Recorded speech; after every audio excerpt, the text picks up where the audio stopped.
Hi, everybody. This is Living Well, and I'm glad to be here this evening with you for a few minutes. And Tonight, we've had a quick change of plans because our guest was not able to make it, and I just found out a little bit ago. And so I'm going to have to wing it just a little bit, although I think I know what I'm going to talk about. But I also want to open it up to anyone who has questions that might be watching live. We'd love to hear from you, and you can ask me any questions that you'd like about any topic. We can go all over the place this evening, or we can stay on a general topic. So if you want to ask me something about mental health recovery or those kinds of things, I'd be happy to talk about that with you. While you're thinking about what questions you might want to ask, I want to talk to you about this situation in now I'm not going to remember the town's name. I'm having troubles remembering uh, Uvalde or Udalia. Um, and the shooting that took place this week, oh, what a tragic event. And I'm like many of you, I've seen it on the news, and it seems to be everywhere you turn.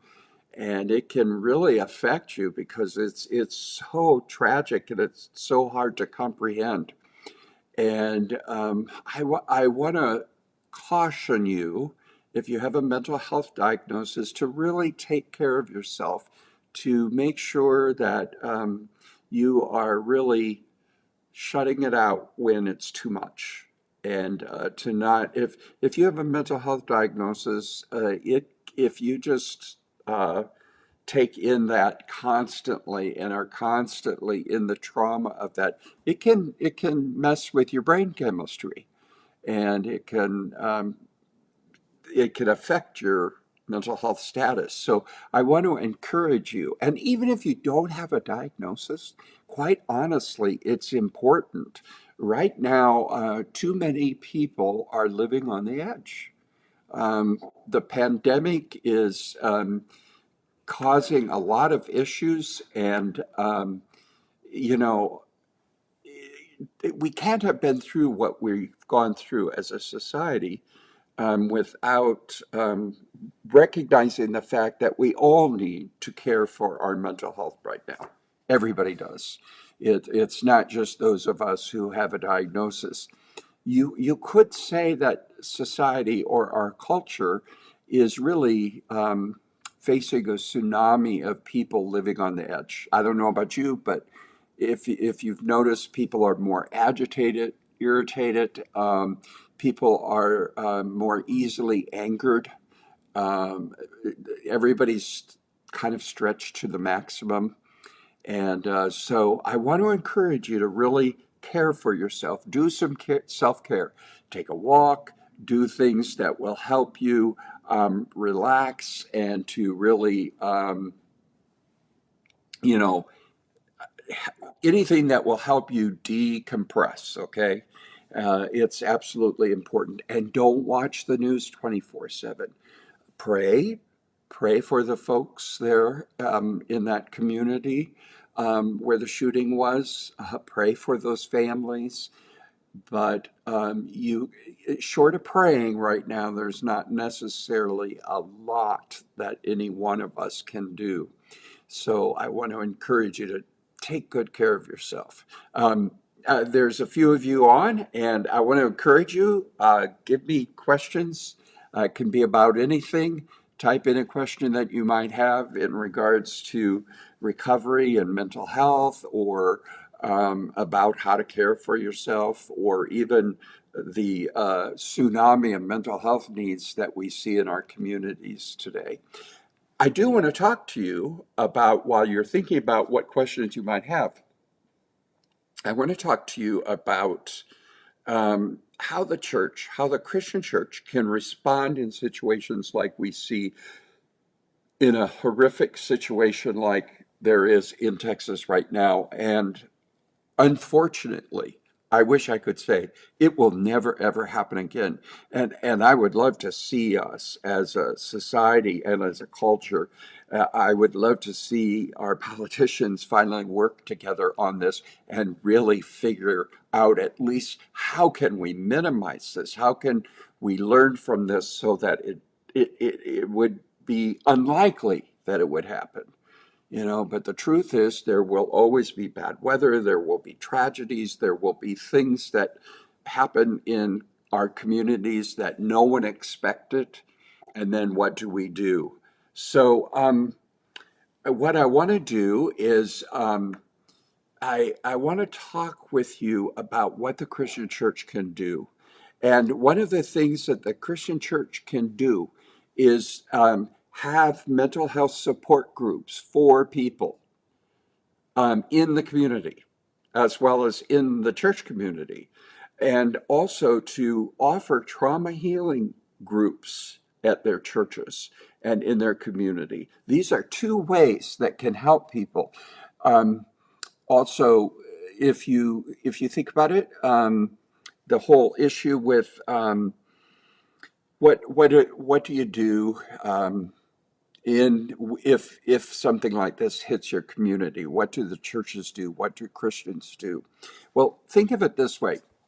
Um, if there was a terrible car accident or there was some kind of flood in your community, or in a surrounding or close by community, you would send your people there with food, with boats, with all kinds of things that they can offer, right?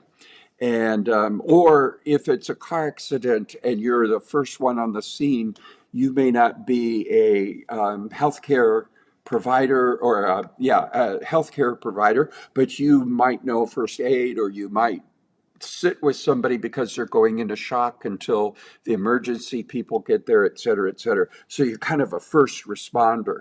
Well, right now, the families in Texas need first responders. The churches, everybody knows everybody. It's a smaller community, so everybody's in shock. Everybody's hurting. And what do you do when everybody's hurting?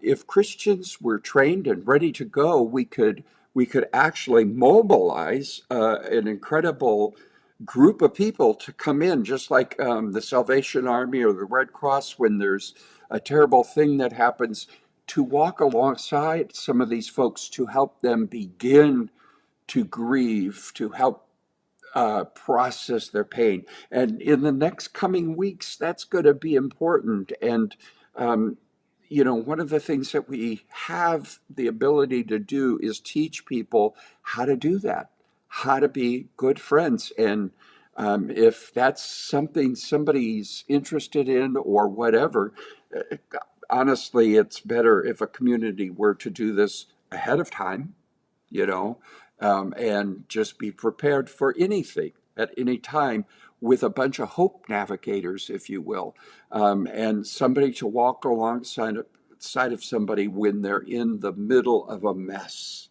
when they're in the middle of the pain. So, there are things other than just prayers, other than just solving it through legislature. I'm not saying any of those things are wrong, but sometimes there are some of us that need to be able to do something, collect food items or whatever. In the case of if it's a natural disaster, for instance. But in this case, it would be to literally be people of hope, to be hope, to walk in and be a friend, maybe not to the people that are hurt the deepest and most closely to the tragedy, but to the friends of the friends, so that they have an ear, so that they have some hope, if you will, techniques, or knowing the right questions to ask in order to help people process their pain. Sometimes when things happen that are bad in people's lives, Christians are notorious at doing what I call um, uh, bypassing the pain. Jesus has got you. Jesus is with you. He won't let you down. And while all of those things are true, people need the ability to process their pain. That they can't let anything else in until that pain empties out, until they've processed it. And the important thing is that they are able to talk, and that they feel heard, and that they feel like they can then begin to see a way forward. Yeah, Joel, you said it. You said it exactly. It is that whole idea of uh, toxic positivity, and we talk about that in our uh, we talk about that in our training for hope coaches, that toxic positivity is not what people need when they're going through a crisis. Not at all. Not at all. They need to know that they will, in fact, be able to talk about their pain, and that they will be heard, and that you're not trying to short circuit the trip to faith or to hope, and in the meantime you're just telling them stuff the pain. And if you don't process the pain then deals with you later. And so, yep, you got it, Joel. Okay, so do you have any questions? Donna's got a good question for us here, and I happen to know this person, but I'm glad you're asking a question. Um, what are some of the signs we need to watch for when someone's slipping through the cracks? That's a great question, because obviously this young man who did this shooting was slipping through the cracks. And, I have no idea, but obviously he had no hope. People don't do these sorts of things when they're filled with hope. He literally had to feel angry and hostile and mad and all these things that are many times how depression shows up for young men. I'm not saying that it was only that, not only that. I believe it was complex, probably, and compounded over years and years. And there's no simple answer to any of it. But people can fall through the cracks. And even if we all said, okay, it's all about mental health, everybody needs to get mental health, mentally healthy, everybody needs to go see a therapist, etc. Folks, there aren't enough therapists. There aren't enough doctors for everybody. That's why we are so bent with Fresh Hope at people with lived experiences helping one another. Peers can help peers, and the research shows that if somebody who's gone through a mental health issue themselves and are doing well helps somebody else, it's it's just as effective, if not more effective, than if they were seeing a therapist. It works, and it's evidence based. And the church has got to wake up. We got to wake up. We have a truckload of people that have made it through a lot of different things in life that can offer support to other people. And we do have a role to play in this mental health crisis that we're facing in this country. There simply are not enough professionals. There's not enough. Plus, even if you're seeing a professional between the date that you had the appointment and the next one, there's a lot of time in between, and a therapist can't hang with you and can't, you can't call them 24/7. They wouldn't be able to do that. And their ethics are such that they can't meet with you for coffee or whatever. And so it's so important to find peers who are going to positively influence you. Um, Joel says that he's hope coach, and he's loving it. So I'm glad, Joel, because you will be a great help to other people in understanding. What we do is we train people to use the best evidence-based clinical research of how hope works, and we implement into that how people process trauma. So the evidence of how you process trauma and the evidence of how hope works, we put that together And it's all based on research. And then we infuse faith into all of it. And hope coaches can simply be really good friends who have a little knowledge about how to help you process. And you know, I think we have to understand that in situations of emergency, in situations of absolute desperation, even if somebody was going to see a therapist or a doctor or get, unless they have to go to the hospital, they're going to have to wait for appointments. And some of us have to be there in order to help them to not, so to speak, emotionally bleed to death. And in situations like we're seeing in Texas and other situations that we've seen in the last weeks, the trauma, the absolute unfathomable trauma, we can, it isn't that we can make the trauma go away, but we can help people know how to begin to even take the next few steps forward in processing it. So, Joel, I'm glad you're taking that training. And Donna, did we hit on what are some of the signs we need to watch for if somebody's angry, if they're constantly having issues? Now, maybe some things need to change in our country because if people aren't willing to work with a professional, what do we do? What do we do if we know somebody's really angry or potentially showing signs of potential violence?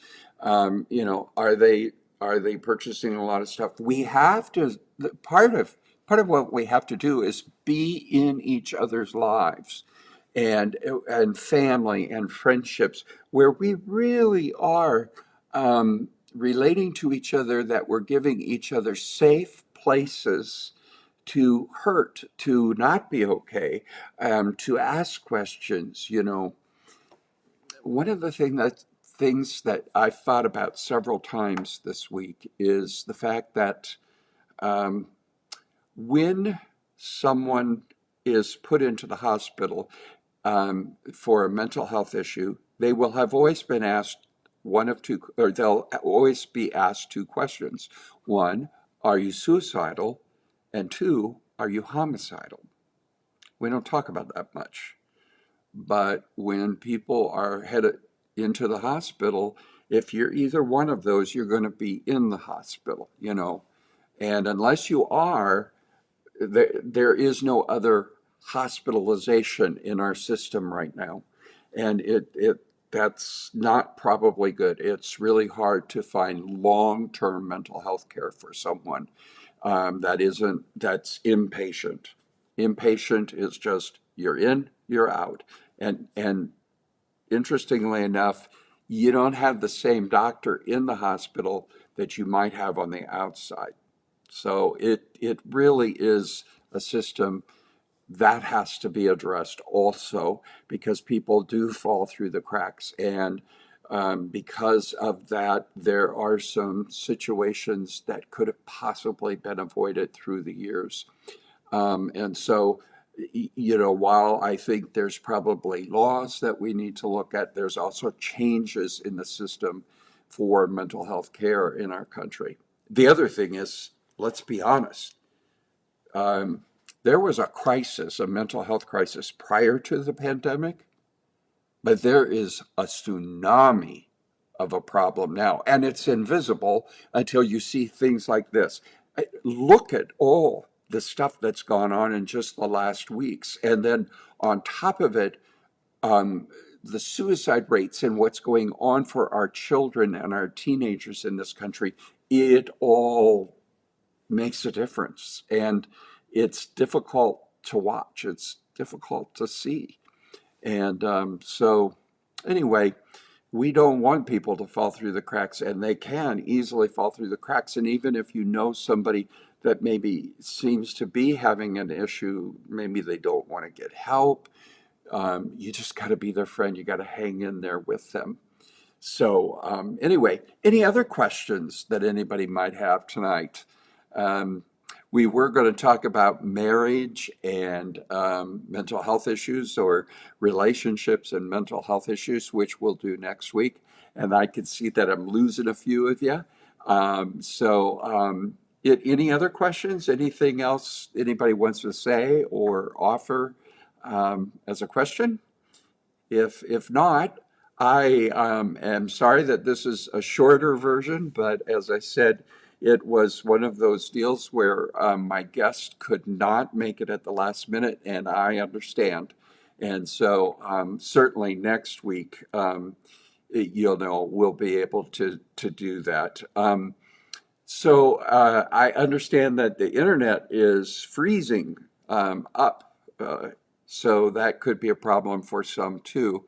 And you're probably not seeing this, and it's not keeping, it's not going on and on and on for you, I suppose. The signal for the video ended. Yeah, no, I'm still going. I'm still talking, so I'm not sure what's going on. But the internet may be acting up a little bit. I don't think mine is. Maybe it is. Maybe it is. But anyway, again, we will be here again next week. We're going to talk about marriage and mental health issues. That really makes things much more complex because marriages with a mental health condition in the mix are 20 to 80% more likely to end in divorce than in when there isn't mental health stuff in the mix. And so some of us have been blessed with spouses who have been able to really work with us when we have a mental health diagnosis. So Donna and I might talk. I do have a guest scheduled, and she also will share with us a little bit about that. So, okay, well, listen, again, I'll go back to the first thing I said. Live well. Take care of yourself in spite of all this news and all of this tragedy. Pray. You know, prayers are good. Um, do what you can in your own little sphere of friends to encourage one another, to check in with one another, and really take some self-care to take good care of yourself. And I'm Brad Hafes. I'll be looking forward to being with you again next week when we talk about living well when there is a mental health mix in a marriage. All right. God bless you. Take care, everybody. We'll see you next week, right? Next week on Thursday. God bless. Bye.